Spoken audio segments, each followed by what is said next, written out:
Hello, comrades. This is your brother Jamala, also known as Brother Soldier.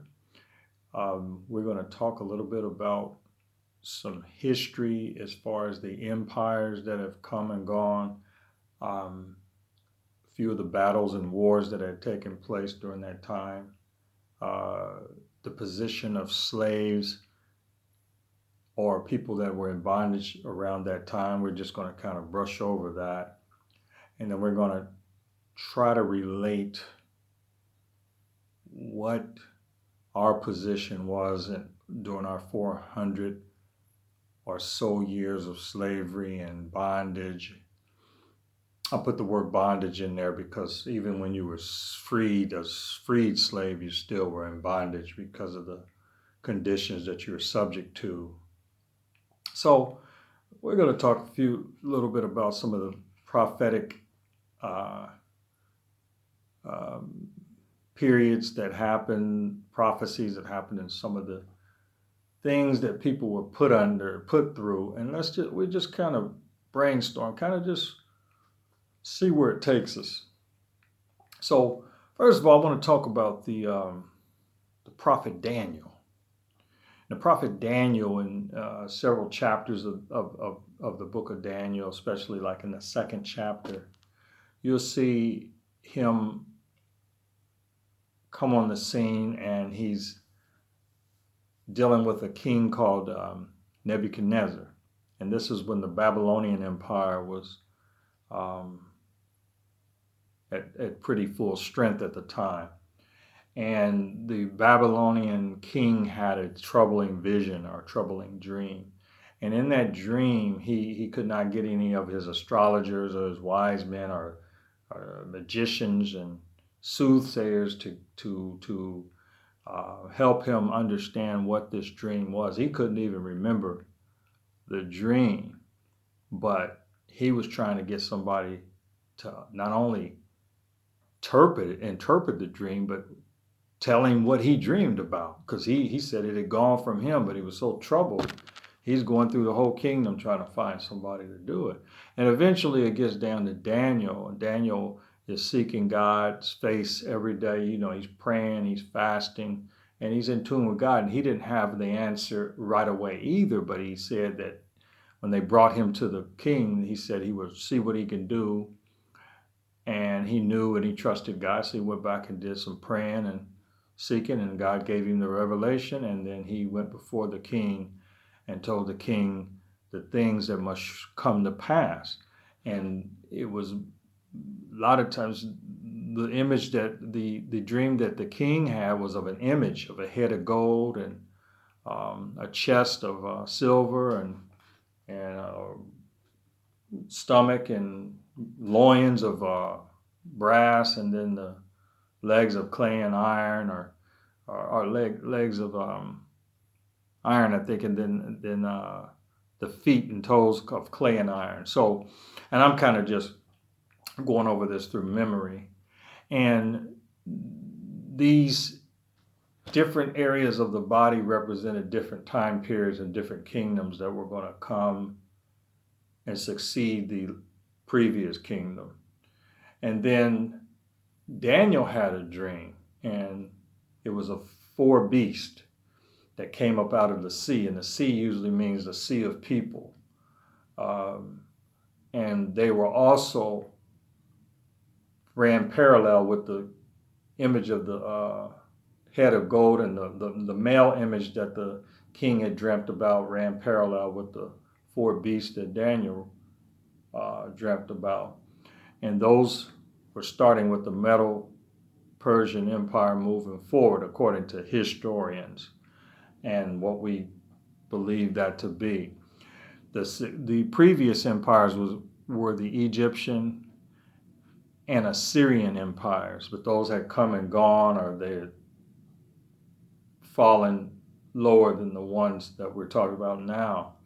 So I bring this up to say that when it deals with prophecy and things that are prophetic, even though people doubt a lot about the Bible and they believe a lot of things in there are contradictory and they're not true, they believe that a lot of things in the scriptures are just myths and fairy tales. Whatever the case is, the prophecies happened, and these men that were called prophets were coming out of Israel. And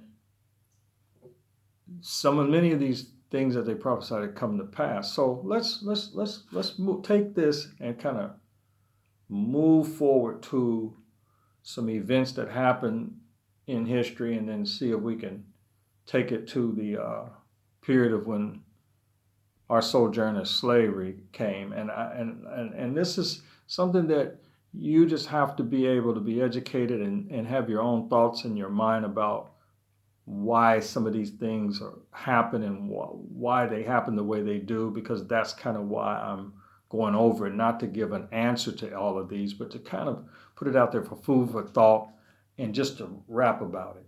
So let's hit this and start moving forward. So anyway, these dreams were out there. Daniel had the dream of these beasts. One of the first beasts that he saw that kind of represented the head of gold that Nebuchadnezzar saw was he saw a lion with wings, and that kind of represented the Babylonian Empire. And then the next one he saw was a bear that had 3 ribs in its mouth, and that represented the Medo-Persian Empire. And the next one he saw was a 4-headed winged leopard, a leopard with wings, and that represented the Greece Empire. And then he had this great and terrible beast that didn't really have something that he had never seen before, but it had 10 horns on it, and that represented the Roman Empire. Okay, so let's deal with some of the things that happened after he interpreted this dream. He was saying that these different kingdoms were going to overthrow each other, but that the last one, the Roman Empire, it wasn't overthrown by anyone. It just fell. We know from history that it fell from its own corruption. So let's look at the Roman Empire. So we see all these other ones. We had Medo-Persia. We had Babylon first, and then we had Medo-Persia, then we had Greece and Rome. So I'm going to skip to Rome. And in the Roman Empire, the Roman Empire first started off as a kingdom. It was called the Roman Kingdom. And that was like from 753 BC to 509 BC. And then they had another period that was called the Roman Republic. So that was like from 509 BC to 27 BC, before the Common Era, before Christ. Okay, so when we think of, when we look at the Roman Republic was the one that had some battles in it that were very interesting, because some of these battles were with African leaders from Carthage. Sometimes I say Carthage, but it's Carthage, which is the northern part of Africa.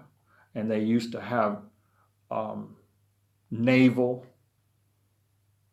fleets and ships, and they used to control the trading post of the Mediterranean all the way throughout the Rome, what was once called the Roman area. Before Rome was even strong or solidified, the Carthaginians, I believe that's how you say it, Carthaginians or whatever, they the ones that ran those trading posts out there. So when Rome came on the scene, Rome was trying to muscle them to get some of those things from them so they could control the trade. Now we may have to go into a second part of this because there's a lot of information.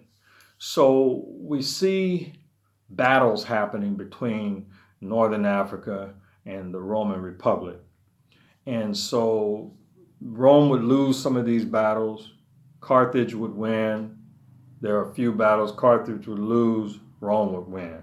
So then they would take over these different areas, these different outposts, and control them so that they can have more power in that area.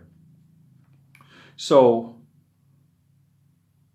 the 4 empires that happen, it's almost like if if a prophet prophesies that God had given him this information, and that means that can we really as man turn these things around and stop them from happening? Or once they're prophesied, it's going to happen. So, and I'm saying all this to say that if we became slaves and we knew that terrible empires were coming down the road, then maybe to some degree we already saw that certain things were going to happen. Like, say, for instance, a prophet would jump up and he would prophesy and say Israel was getting ready to go into bondage. Like the prophet Jeremiah warned the children of Israel they were going into bondage if they didn't change their ways, and they went into bondage. So I'm not going to say that about the African struggle. We're going to just move toward that direction. But anyway, so the Roman Republic was having these battles. And remember, a battle is smaller than a war. So sometimes you can win and lose some battles, but you can ultimately win the war. Or you can win and lose some battles and ultimately lose the war. But according to the way things are prophesied, that people who are believers, people who are followers of God and followers of the Messiah that he sent, and he's saying that eventually you're going to be an overcomer in the long run. No matter what battles and trials you go through, you'll eventually be an overcomer. So the outcome is supposed to be, God is supposed to be the one that's going to be the last man standing, basically the last one standing, and these empires are going to be eventually crushed. So let's move on here. So in the Roman Republic from 509 to 27 BC, we had a general by the name of Hamilcar Barca from Carthage. And he waged war and battles against Rome, and that was called the First Punic War.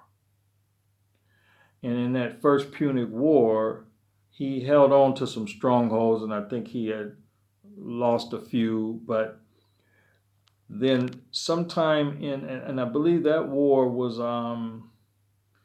basically in, I believe, 1400 BCE, before the Common Era. I thought it was earlier than that one because let me make sure here. Let's see. I'm sorry. It was 247 to 241 before the Common Era. 247 to 241. That was the First Punic War. And then the Second Punic War was his son, Hannibal Barca. And Hannibal was a general that led some elephants. He rode on elephants like you would ride on horseback, and went over the mountains and over there in Rome, and came to the front door of the Roman soldiers and kind of like knocked on the door and had thousands of soldiers with him and whooped their behind. Basically, I think in that battle they got their behind, Rome got their behind whooped. But like I said, that's a battle. And whatever reasons, the Romans retaliated, and they were able to have successive wars throughout history, and eventually Rome, of course, won the war. And I think that Punic War that I was talking about, you have the First Punic War, you have the Second Punic War, and let's see if I went into there's a Third Punic War that happened where they were fighting over some strongholds basically in Spain, and I think that was they were overcome by Rome, and then now Rome not only ran the Mediterranean, but it went over to Carthage and beat the crap out of the Carthaginians or something, and had a stronghold there. And some very terrible things happened in that time period with the general. And there was some interesting dynamics that happened where I believe that the Rome generals were saying they were Christian, and they were trying to unite with certain Christians in Carthage and against Hannibal. I believe Hannibal was more of whether he was a non-believer or some other kind of belief system, they united on the basis of Christianity against their own brother, and eventually Carthage was defeated, and Rome just kind of double crossed them.